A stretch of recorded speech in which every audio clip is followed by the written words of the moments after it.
Hello friends, आज हम लोग पढ़ेंगे मौर्योत्तर काल। मौर्योत्तर काल मौर्योत्तर काल में हम लोग पुष्यमित्र शुंग से शुरू करेंगे। विद्वानों ने मौर्योत्तर काल को अनेक नाम दिए हैं, जैसे मंत्री काल, क्या मंत्री काल या ब्राह्मण काल। क्यों? क्योंकि मौर्य साम्राज्य के बाद जो भी राजा बनेंगे, जैसे शुंग वंश हो, कर्ण वंश हो या सातवाहन वंश हो, उसके जो संस्थापक होंगे वो अपने राजा की हत्या करके ही वंश की स्थापना करेंगे, यानी कि वह खुद मंत्री हो चुके होंगे। इसीलिए इतिहासकारों ने इसे मंत्री काल कहा है। ठीक है।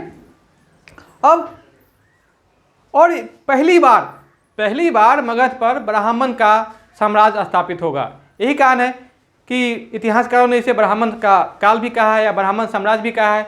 जैसे कि देख लेंगे हम लोग, शुंग वंश ब्राह्मण थे, कर्ण वंश भी ब्राह्मण थे और सातवाहन वंश ये भी ब्राह्मण थे। इस प्रकार इतिहासकारों ने इसे ब्राह्मण साम्राज्य या ब्राह्मण काल भी कहा है। तो हम लोग क्या करते हैं, आज मौर्योत्तर काल में शुरू करते हैं हम लोग शुंग वंश। ठीक है।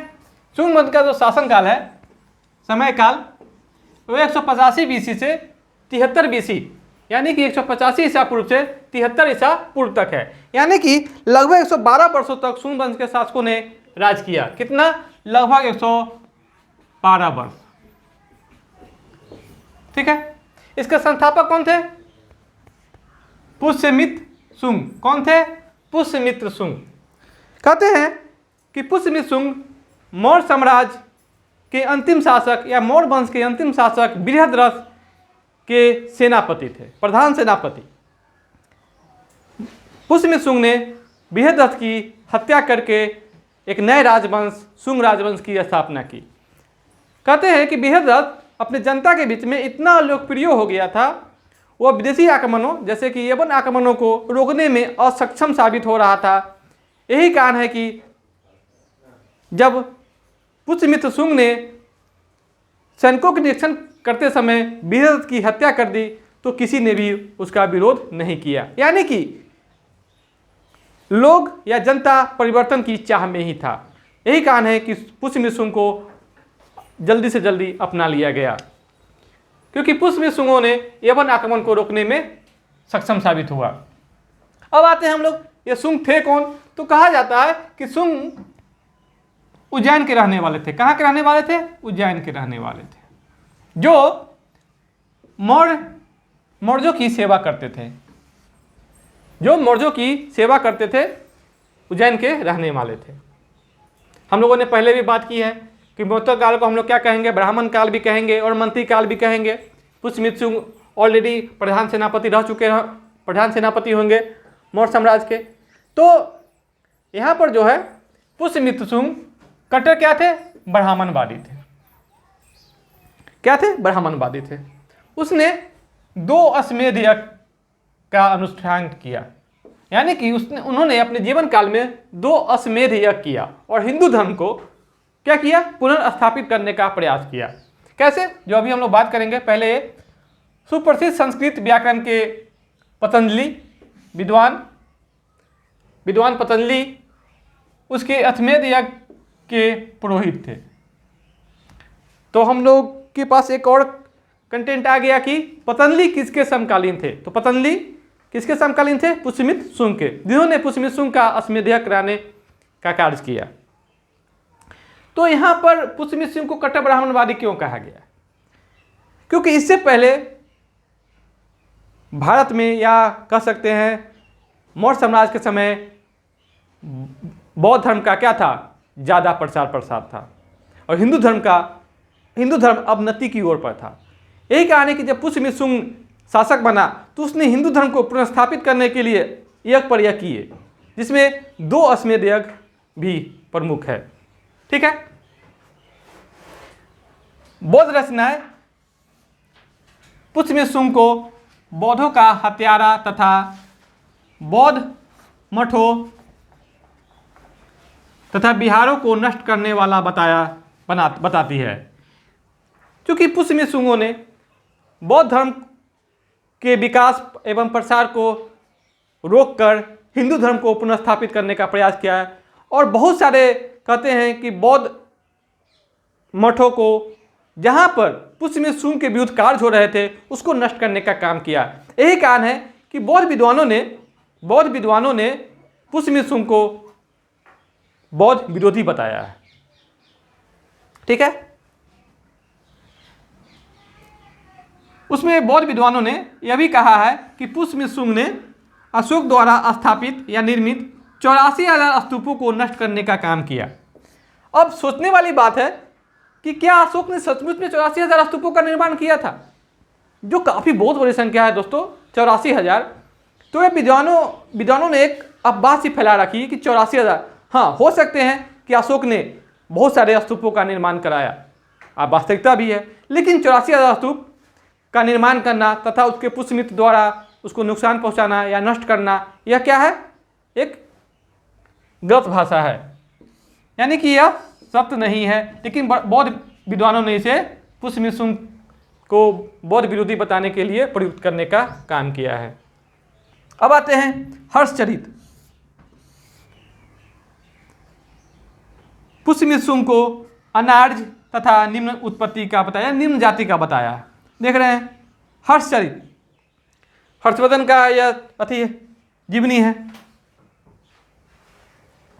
ठीक है, तो ये इसमें पुष्य शुंग को अनार्य बताया गया है और निम्न जाति का। शुंग काल में विदिशा का राजनीतिक एवं सांस्कृतिक महत्व सबसे ज़्यादा हो गया था, यानी सर्वाधिक हो गया था। ये विदिशा का है एमपी में। तो उस समय कहते हैं कि शुंग काल का जो राजधानी थी वो विदिशा ही थी, और विदिशा के अतिरिक्त आपको अयोध्या का भी काफ़ी विकास हो गया था वहाँ पर।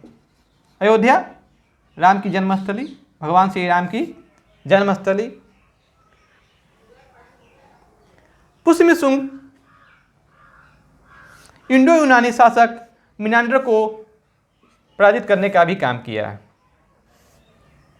यवन आक्रमण को रोकने के में सक्षम होने के कारण ही जनता ने पुष्य शुंग को क्या किया, अपनाने का काम किया।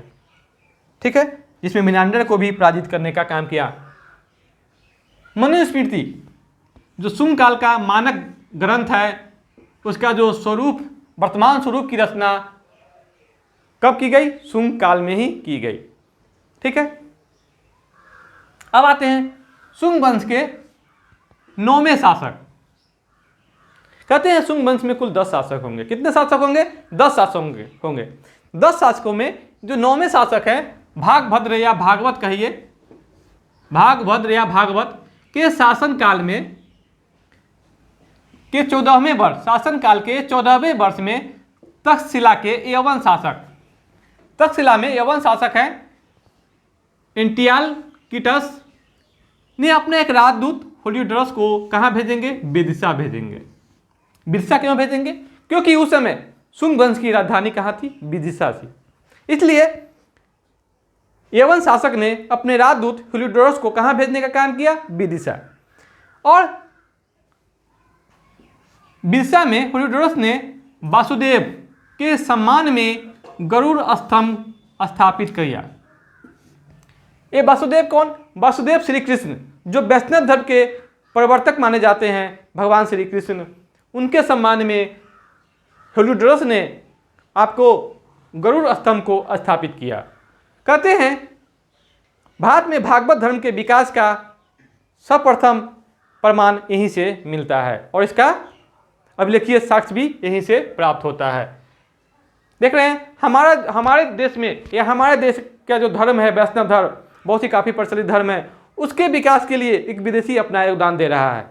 उसके साक्ष्य के रूप में हम लोग विदेशी के अभिलेख को अध्ययन कर रहे हैं। अब आते हैं 1873 में कनिंघम महोदय साहब ने भरहुत स्तूप का पता लगाया।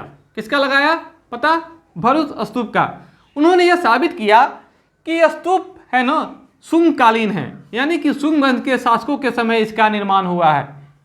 अब देखिए, जब शुंग वंश के शासक बौद्ध विरोधी थे तो क्यों उन्होंने भरहुत स्तूप का निर्माण कराया।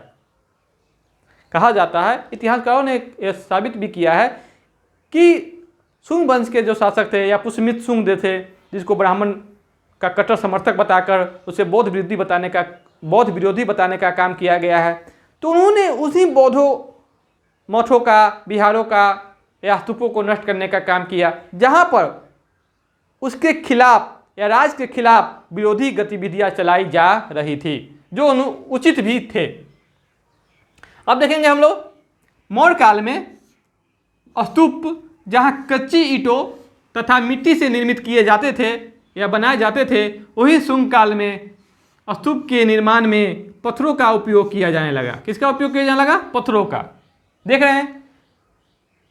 अब हम लोग यह देख सकते हैं कि जो कच्ची ईंट और मिट्टी का इस्तेमाल करके स्तूप का निर्माण किया गया, तो लगभग 2000 वर्ष, 2300 वर्ष पहले की बात है, 2200 वर्ष, तो यह नष्ट समय दर समय होने पर यह नष्ट होगा ही। लेकिन जब शुंग वंश के शासकों ने पत्थर का इस्तेमाल करना शुरू किया तो क्या हो गया? इसकी समय काल बढ़ जाएगा, यानी कि यह मजबूत और ठोस हो जाएगा। शुंग काल के समय में सांची स्तूप की वेदिकाएं बनवाई गई। वेदिकाएं क्या है? कहते हैं स्तूप की जो संरचना ऐसी होती है,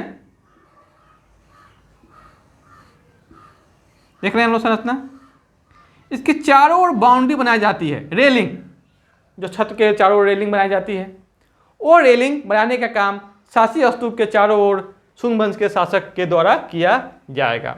अब आते हैं हम लोग कालिदास। कालिदास ने बहुत सारे नाटक लिखे हैं, जिसे भारत का शेक्सपियर भी कहा जाता है। तो कालिदास ने मालविकाग्निमित्र नामक नाटक लिखा। मालविकाग्निमित्र नाटक लिखा, जिसमें उन्होंने यवन आक्रमण का उल्लेख किया है।